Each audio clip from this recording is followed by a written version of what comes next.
I'm Barbara Johnston with Survival Supplies for You. Today we have some survival cooking, food storage cooking, and emergency preparedness tips for you. I'm going to be making a double chocolate cake that is made with all shelf-stable ingredients. So it's a great one for use in an emergency and your family needs some comfort food, or maybe you just need a quick dessert and you don't have an egg or butter in the house. So to start this cake, ungrease square either 8 by 8 or 9 by 9 inch pan. I've already measured. This is 1 2/3 cup white flour with a 1/2 teaspoon of salt, which I'm going to add. I want to show you this little trick. How many of you have dumped way too much salt in trying to pour it from the container into your measuring spoon? I just put it in a jar, put my spoon in, no spills. I also have a teaspoon of baking soda in there. I'm going to add a 1/2 cup of brown sugar and a 1/2 cup of white sugar. You could use a full cup of white or a full cup of brown. I'm just mixing them because I like that little extra flavor boost of the two different sugars. Then start to mix that. A 1/4 cup of cocoa. Again, the pan is not greased. You're just mixing the dry ingredients with a fork. Because that brown sugar has some lumps, going to work to get those out. And just keep stirring away.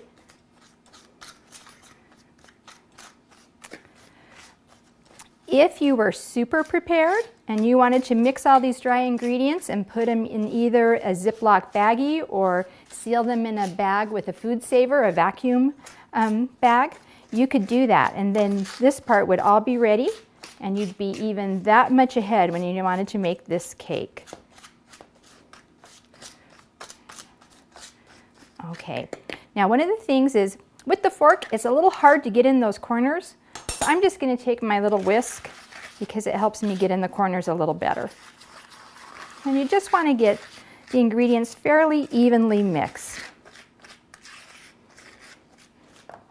You can even shake your pan if you've got too much flour built up in a corner.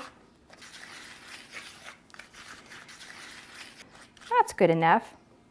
All right, in this measuring cup, I have a cup of water, a 1/3 cup of vegetable oil, a teaspoon of white vinegar. This is just the inexpensive white vinegar from the grocery store, and a 1/2 teaspoon of vanilla.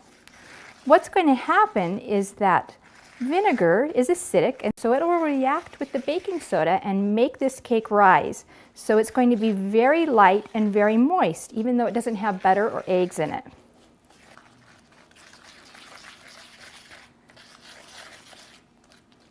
All right, so I have that all mixed, and I'm going to sprinkle 1 cup of chocolate chips over the top. And this is what makes it really yummy.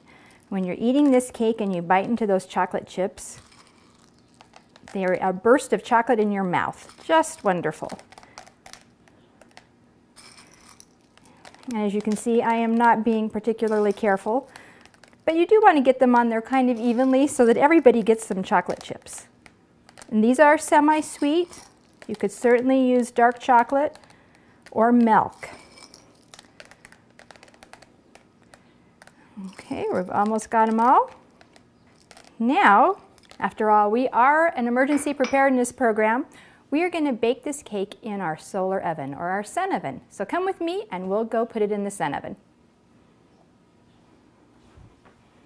With the sun oven, you want to make sure that your reflectors are clean. If they're not clean, if they're spotted or have a film on them, they're not going to be as efficient at reflecting sun into the cooking chamber. So just use a little Windex, paper towel, and wipe those off.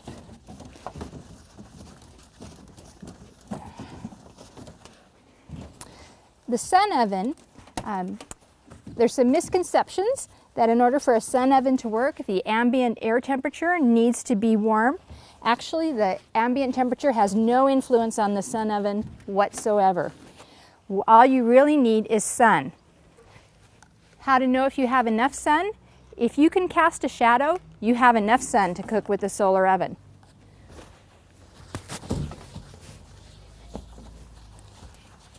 I've had this oven preheating out here for a 1/2 hour. You'll notice that I'm touching the reflectors. They are not hot. So if you have children around the sun oven, You don't have to be worried, they're not going to burn themselves. The only thing that gets hot is this glass. If the cooking chamber is 350 degrees, the glass will be about 145. So that can get a little warm. To be the most efficient with the sun oven, you want to position the oven so that the sun is shining directly into it. How you do that is with the front ledge here should line up, the shadow should be directly below the front edge. As you can see, my shadow's not quite lining up. So in the back, we have this leg that we can adjust. All right, so I made it a little bit shorter. And now my shadow is almost directly below the front edge. Then from the back, come around the back, you want the shadow that your sun oven is casting, your oven to be right in the middle of the shadow.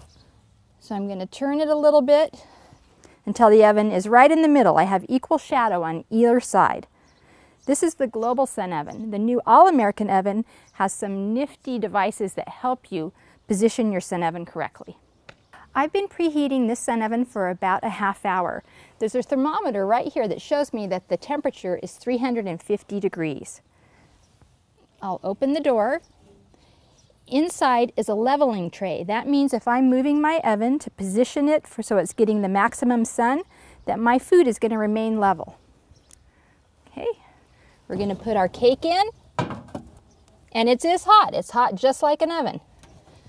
Close the door, latch the door shut, except it's hotter than I want to touch, and let it cook.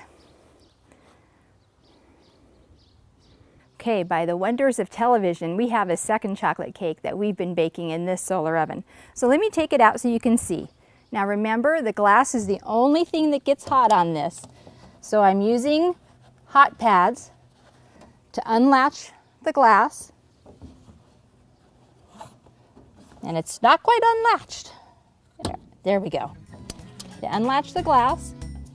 And it's going to be hot, just like your regular oven. When you open it, you're going to feel the heat come out. Okay. Use your hot pads. This is hot. So there is our double chocolate cake, made with all shelf-stable ingredients in our solar oven. If you like this recipe or you're interested in finding out more about solar ovens, please visit our website, www.survivalsupplies4u, and that's the number 4 and the letter u.com. We have it all there for you. Thanks.